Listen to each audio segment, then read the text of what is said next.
Stark. Captain?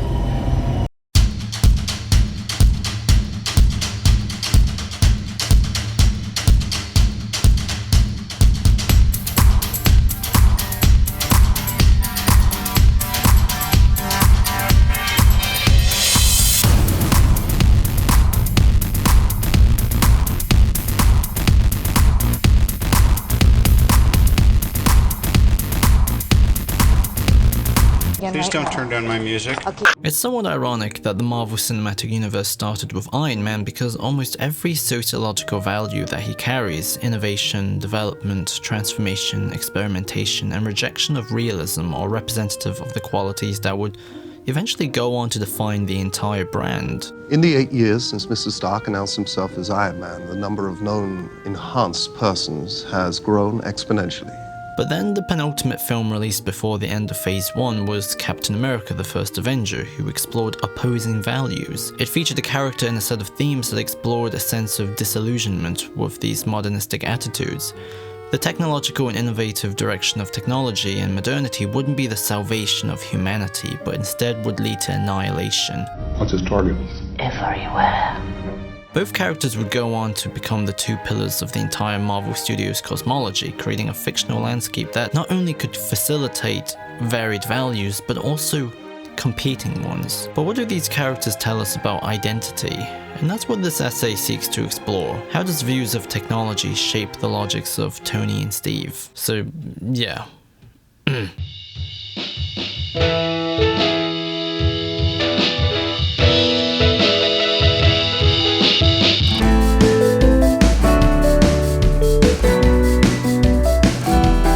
Look at that. He's making me cry. Well, that's, you are beautiful, but... Lose knowledge sleep your whole life? Be prepared to lose a few with you. You're welcome, Miss Potts. It's not about me. How is this now about me? I'm sorry, isn't everything? Before I continue, I think it's quite important to contextualize what identity means for this topic, because as a cultural entity, identity is very specifically, a performance. In other words, a projection of the self. Let's hear it for Captain America! As IRVIN Goffman defined, the cultural values of an establishment would determine in detail how the participants are to feel about many matters, and at the same time establish a framework of appearances that must be maintained, whether or not there is feeling behind the appearances. That I'm a superhero. I never said you were a superhero. Didn't? In other words, Steve and Tony have incredibly, vastly different approaches to how they construct their sense of self, not just from the helmets they wear, but from the stage that they inhabit. Steve is a soldier and Tony's a businessman. Captain America as an identity is shaped by the logic of the community. Even his name includes a country in it, while Iron Man, despite being a title given to Tony from newspapers, is still something he can't help but to take ownership of. I'm just not the hero type, clearly. Therefore, these characters' connection with modernity and technology is largely shaped by their relationship with the media. The media is the stage. But people aren't just powerless to this process. We all decode and understand the world handed to us in different ways with our own sense of individualism. Kinda makes you think twice about enlisting, huh? Nope. It's a negotiation where meaning itself is a battlefield of prospects, of what is and what can be. How about you? You ready to follow Captain America into the jaws of death? Hell no. That little guy from Brooklyn, I was too dumb not to run away from a fight. I'm following him. And both characters have extremely different futures as a result.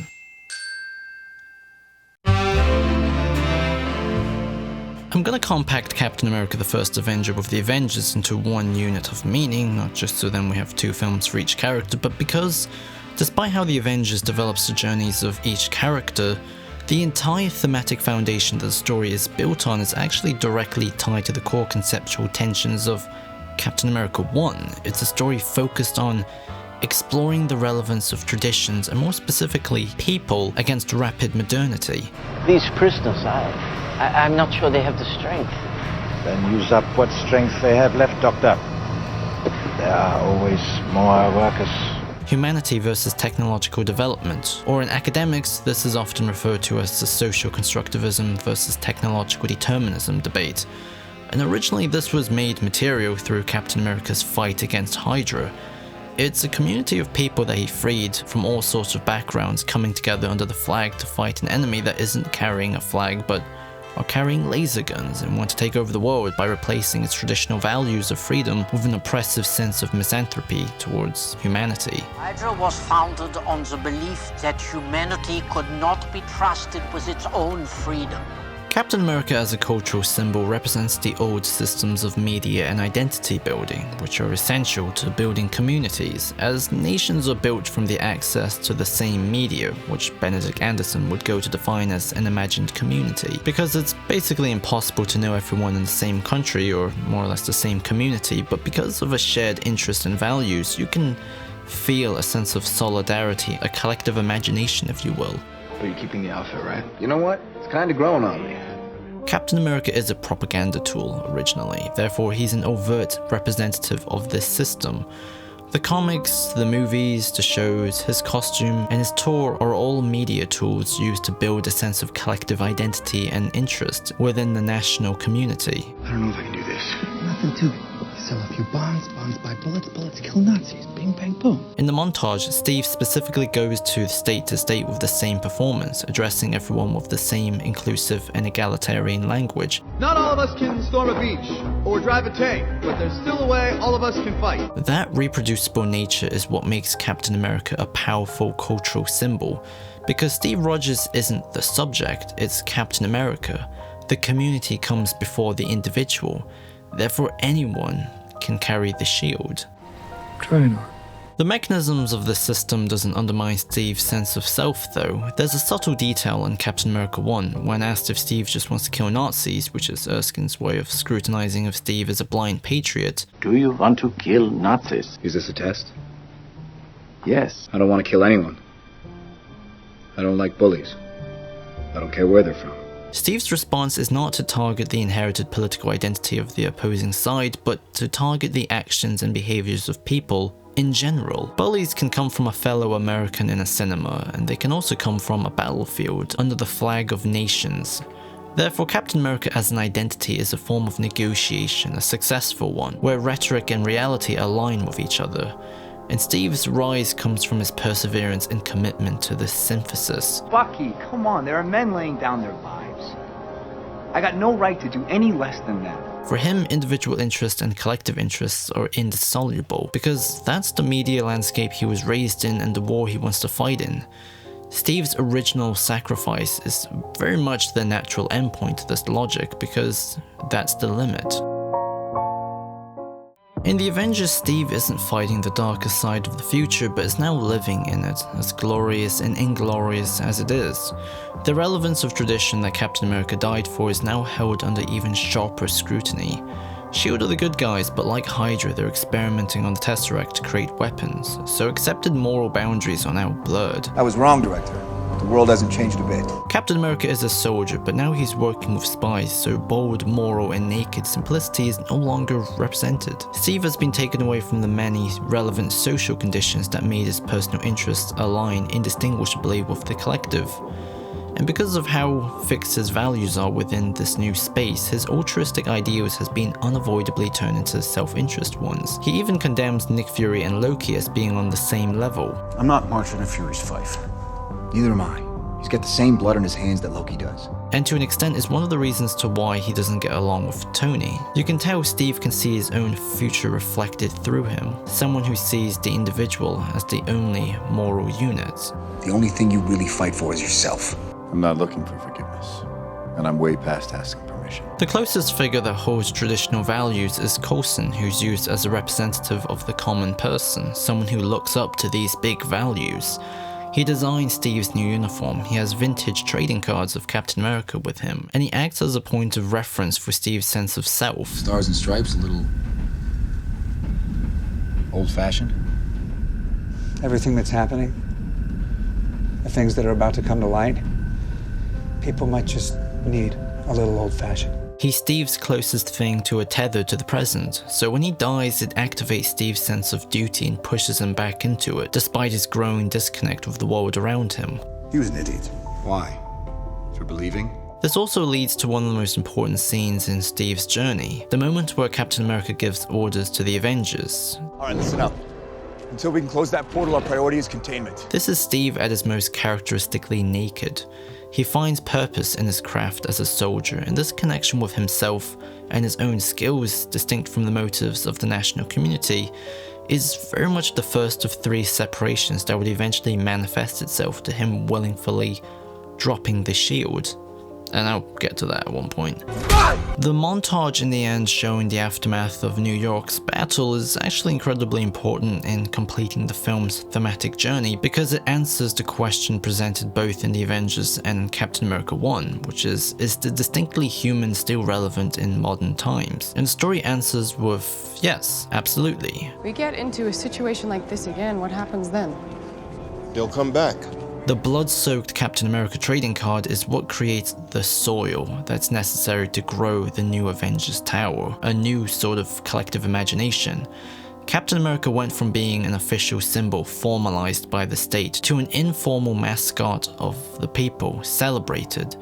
Human influence in spite of the power of technological forces always wins. This is great news, but Steve is still forced to walk on shifting sands more or less. And this is challenged further by Tony, who offers and holds an alternatively completely different paradigm of values. And yes, I'm using the word paradigm unironically. Fantastic. In comparison, Tony has more or less an inverted arc compared to Steve in terms of origins. Steve knows exactly who he is the moment we see him. Tony, on the other hand, doesn't know. He's a man with an incredibly confident attitude and an incredibly well-constructed set of practical beliefs, but it lacks a sense of emotional authorship, clearly. Also call that war profiteering. Tell me, do you plan to report on the millions we've saved by advancing medical technology or kept from starvation with our IntelliCrops? All those breakthroughs. Military funding. When he charms his way into banging the reporter at the beginning, he spends the morning alone building something. He's a man good at his craft, but has no sense of purpose. I think it's incredibly overpriced. I need it. So the awards presentation in the beginning, which establishes Tony's life, is on one hand very clearly used to exposit to the audience the context of the character's life, but it also establishes a completely different media landscape. Unlike Steve, this is not a traditional centralized media system. What's being celebrated isn't the symbol of a nation, but is the success and wonders of one man's ascension. The media isn't a top-down force, but a bottom-up entity. Effective immediately, I am shutting down the weapons manufacturer division of Stark International. Identities aren't handed to you in this time period. You have to make them yourself. Steve had to be a soldier. It was war, and the loudest cultural voices and centers was the establishment. But for Tony, he can be whatever he wants. The digital age brought about a decenteredness when it comes to life narratives. As Grodin and Lindelof argued, decenteredness is linked to the sense of dislocation, not only in the sense of not being strictly tied to physical space because of mediated opportunities, but also in the way self may be mobilized and dispersed. Tony is very clearly not happy. He's just going through the motions of his life. The Jericho Musso speech is really funny because he's so clearly disinterested. Is it better to be feared or respected? And I say, is it too much to ask for both? Therefore, the initial traumatic impact of being captured and having to escape the 10 rings was really all about giving Tony an opportunity to activate his sense of self that was always there, but was buried. Because the event never disables him, and Tony never loses his sense of self-narrative. His sense of confident purpose always remains. The suit, and very specifically the name itself, Iron Man, is about ownership. Tony produces a new identity, and it's definitely his. I am Iron Man. It's not defined by the grandiose story painted by the media, nor is it related to his value to the flag, which is effectively why his story is bookended by his relationship with the media. Both Steve and Tony modeled the logics of their sense of self to the world they're presented, one where media presents identity in relations to external war between communities, and another where the media focuses on the sovereignty of the individual and the conflict within the self. Just read it word for word. Series E defense bonds. Each one you buy is a bullet. Both provide two master identities, the citizen and the consumer, in terms of involvement with society. Yeah, Hogan, drive. Cheeseburger first. Steve's identity is determined by his membership and his moral involvement to a political community. Tony is a private individual. He produces his own identity and is motivated by satisfaction as opposed to moral obligation. He chooses not to build weapons anymore, but to pursue other business ventures that are moral in his eyes. I'm kind of the only name in clean energy right now. Not as an act of service to an ascribed community, since it only pisses off his shareholders and the government, but to himself. This separation is one of the reasons to why Tony can't help himself, but to declare his identity as Iron Man. It's him, to an extent, preserving his agency in a landscape that wants to take it. No, my priority is to get the Iron Man weapon turned over to the people of the United States of America. Iron Man 2 puts a highlight to this by putting at the forefront the Stark legacy. Similar to how the Avengers took Steve and put him into an environment where his identity becomes powerless, Iron Man 2 does the same with Tony. Ivan Vanko and Justin Hammer are used to scrutinize how fixed Tony's identity is. And now, like all guilty men, you try to rewrite your own history. One character attacks the meaning of the Stark legacy as a name, and another character attacks who Tony is as a person. Who he is, who he was, who he can be is presented as a battlefield based on inherited meaning. Your dad, Howard Stark, really a father to us all. This is established with the Stark Expo, which is a massive commercial spectacle. In the same way that the awards ceremony produced an image of Tony, Tony now produces an image of his father to the public. Everything is achievable through technology. Better living, robust health. For Tony, his inheritance is kind of superficial to him. He willingly allows the symbol of his father to dwarf his own presence in order to give meaning to who he is now. It may be superficial, but Tony is dying from his arc reactors, so engineering this image is, in a lot of ways, his attempt to distract himself. A similar question is now asked with Tony's journey. Not everybody runs on batteries, Tony. Is the distinctly human still relevant in modern times? And the answer, similar to Steve, is yeah, totally. But this time, it's not in spite of technological forces, it's because of it. The solution to all of Tony's problems come from him reconciling with the memory of his father, because Howard had discovered a new material but didn't have the means to produce it. I'm limited by the technology of my time. But one day you'll figure this out. And by building on this knowledge, Tony finally finds the needed replacement element for his arc reactor, which then, puts Tony in position to beat Hammer and Whiplash. It's a pretty underdeveloped conflict, but there's some fun sociological connotations involved, because technology, unlike the Tesseract, is presented not as an outside force, it's something inherited. What is and always will be my greatest creation is you. An edifice built by people. Therefore, Tony's identity isn't fixed, because his name and who he is and what his armor is are subject to developments and discoveries. There's no end point, it's just perpetual innovations, a world of limitless possibilities. I mentioned this once before, and not to blow my own horn, I think it's still an effective way to compare Steve and Tony, so I'll say it again. Steve is about the importance of the human heart in a body changed by science, while Tony is someone is about how a heart made by science can change a human being. These characters not only hold different opinions when it comes to modernity, but they hold opposing levels of trust with human agency. Therefore, they present completely different images of the modern man and its role in modernity. If Red Skull was who Steve could have been, then Obadiah Stane is who Tony was. Both protagonists have strongly different relationships with identity and time. For Captain America, it's static because morality is not a decision, it's innate. You're either born good or you're born bad. What made you so special? Nothing. I'm just a kid from Brooklyn. This is similar with Peggy. Steve fell in love with her the moment he saw her, whereas Pepper was someone who was always there for Tony, but he had to change for something to finally ignite between them. I mean, it's like the presidency. For Iron Man, morality is a choice. Tony transforms, and this disparity between who he is versus who he was is further spotlighted by Obadiah. I think this is one of the reasons to why Marvel Studios has a tendency to rely on giving the hero an antagonist who's just an evil version of themselves. Trying to rid the world of weapons? You gave it its best one ever! Because it's such an incredibly easy way to highlight the foundational values of the characters. The villains aren't exactly creatively diverse, but it's, you know, good enough in terms of being thematically functional. I'm failing! The spirit of Captain America's initial themes is that technology is something dehumanizing because of its push for development at the cost of everything, so its friction with people is one of conflict. Not my future! And the ideal man is characterized by the pursuit for restoration. For Tony, technology doesn't change unless people do. This relationship is all about progress and development. Unlike the Tesseract, the all-powerful arc reactor is specifically characterized as being quintessentially human, so the ideal man presented here is someone who pushes for development at the cost of everything. A hero? Like you? You're a laboratory experiment, Rogers. Everything special about you came out of a bottle. Each character represents opposing notions of what constitutes as a legitimate form of identity, because Steve is all about the impact of change and Tony is someone who creates it. Take that off, what are you? Genius, billionaire, playboy, philanthropist. I know guys with none of that worth 10 of you. One character celebrates purpose, another character celebrates choice. But what happens when you take the values of these characters and push them into the same contested theme? Especially with something as socially relevant as surveillance.